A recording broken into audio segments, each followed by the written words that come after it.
નમસ્કાર. જ્યારે તમે આઈવીએફ જેવી મોંઘી સારવાર કરાવતા હો ત્યારે એક પ્રશ્ન તમારા મનમાં આવે એ સ્વાભાવિક છે કે ભુજ શહેરમાં આઈવીએફ સારવાર કરાવવી હોય તો કેટલો ખર્ચ વ્યાજબી કહેવાય. તો ચાલો આજે આપણે વાત કરીએ ભુજ શહેરમાં આઈવીએફ સારવારના વ્યાજબી ખર્ચની.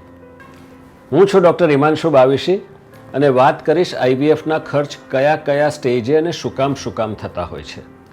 પહેલું પગથિયું આવે પ્રી આઈવીએફ વર્કઅપ, એટલે કે આઈવીએફ શરૂ કરતાં પહેલાં યુગલની જે તપાસ કરવામાં આવે, વીર્યની તપાસ થાય, બ્લડની તપાસ થાય, જે તે પ્રોબ્લેમ હોય એ પ્રોબ્લેમ પ્રમાણે આપણે અલગ અલગ પ્રકારની તપાસ કરવી પડે. એ ઉપરાંત સારા આઈવીએફ ક્લિનિકમાં તમારી આઈવીએફની સારવાર સફળ થવા માટે જે કંઈ પણ ટેસ્ટ જરૂરી હોય, એટલે કે ઓપ્ટિમાઇઝેશન ઓફ સક્સેસ રેટ, ઉત્તમ સફળતા દર મેળવવા માટેના પ્રયાસ તરીકે એ પણ પહેલેથી કરી લેવામાં આવે જેથી કરીને તમારી સારવાર વધુ સફળ થાય. એ જ પ્રમાણે નિષ્ફળતા લાવી શકે એવા જે પરિબળોની શક્યતા હોય એને પણ પહેલેથી એવોઇડ કરવામાં આવે, એટલે કે ન થાય એવું કરવામાં આવે જેથી કરીને તમારો સફળતા દર વધારે થઈ શકે.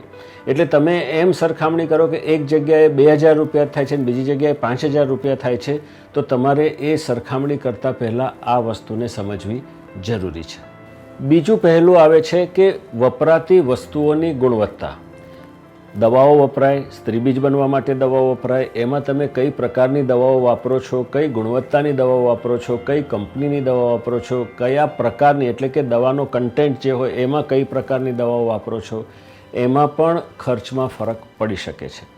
એવી જ રીતે સ્ત્રીબીજ અને પુરુષ બીજ જ્યારે આપણે શરીરની બહાર લઈએ છીએ, ફલન કરીએ છીએ, ગર્ભ બનાવીએ છીએ, ગર્ભ ઉછેરીને પાછા મૂકીએ છીએ, ત્યાં સુધી એની જે સાર સંભાળ લેવામાં આવે એમાં વપરાતા દ્રાવણો, ડિસ્પોઝેબલ મટીરિયલ, એટલે કે જે આપણે વાપરવા માટે, એને ઉછેરવા માટેના જુદા જુદા દ્રાવણો અને સાધનો, ઉપકરણો જે વપરાતા હોય, એટલે કે ઇક્વિપમેન્ટ્સ, એ બધી વસ્તુઓનો પણ બહુ જ મોટો ફરક પડતો હોય છે.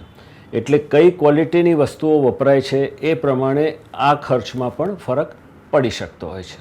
સફળતાનું બીજું એક બહુ અગત્યનું પાસું છે એ છે તમારું જ્યાં સારવાર કરાવો છો ત્યાંનું ઇન્ફ્રાસ્ટ્રક્ચર એટલે કે ત્યાંના સાધનોની ક્વોલિટી, ટેકનોલોજી જે વપરાતી હોય તે, અને ટેકનોલોજી વાપરવા માટેનો જે મેન પાવર હોય, જેની આવડત, ક્ષમતા, અનુભવ અને તમારા સ્ત્રીબીજ, પુરુષબીજ અને ગર્ભની સાર સંભાળ લેવાની ક્ષમતા, તમારા કેસને સમજવાની ક્ષમતા, તમારા કેસને હેન્ડલ કરવાની ક્ષમતા, આ બધા પ્રમાણે પણ એ જે તમે ગુણવત્તા મેળવી રહ્યા છો એ કયા સ્તરની ગુણવત્તા તમને મળી રહી છે એ પ્રમાણે પણ તમારા ખર્ચમાં ફરક પડી શકે છે.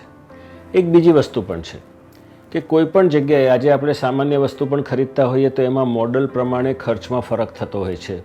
તો જ્યારે તમે આઈવીએફ સારવાર કરો છો ત્યારે એમાં અમુક એડવાન્સ ટેકનોલોજી અને ટેકનિક્સનો ઉપયોગ થતો હોય છે જે વૈકલ્પિક હોય છે. તમે તમારી સફળતા સુધારવા માટે પણ વાપરી શકો છો, અથવા તમારા અમુક એવા પ્રોબ્લેમ હોય જેમાં ફરજિયાત વાપરવી પણ પડી શકે છે. તો આ જે વધારાની ટેકનોલોજી તમે ઉપયોગમાં લો જેનાથી તમને ચોક્કસપણે ફાયદો થતો હોય તો એ પણ તમારા ખર્ચમાં ફરક પાડી શકે છે. દરેક પેશન્ટના પ્રોબ્લેમ્સ અલગ અલગ હોય છે, દરેક પેશન્ટની સારવાર પણ અલગ અલગ હોય છે. એટલે માત્ર કોઈ એક પેશન્ટની સારવારના ખર્ચ સાથે તમારી સારવારનો ખર્ચ તમે સીધો મૂલવી ન શકો અથવા સરખાવી ન શકો.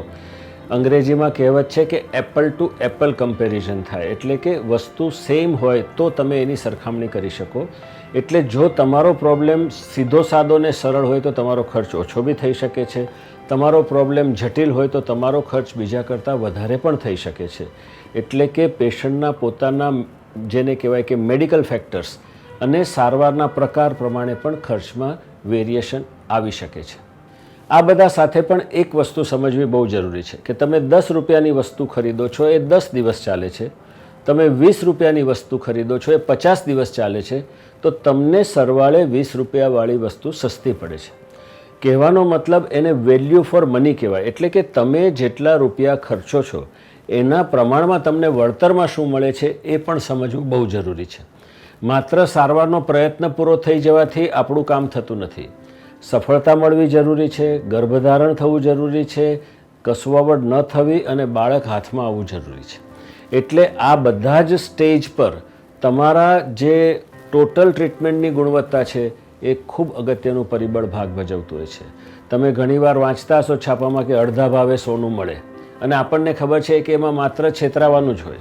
એટલે આપણે પણ એ વસ્તુ સમજવાની છે કે આપણે જે ગુણવત્તાની સારવાર લેવા માંગીએ છીએ, જે ક્વોલિટીની સારવાર લેવા માંગીએ છીએ, તો એનો એક વ્યાજબી ખર્ચ પણ આપવાની આપણે માનસિક તૈયારી રાખવી પડે.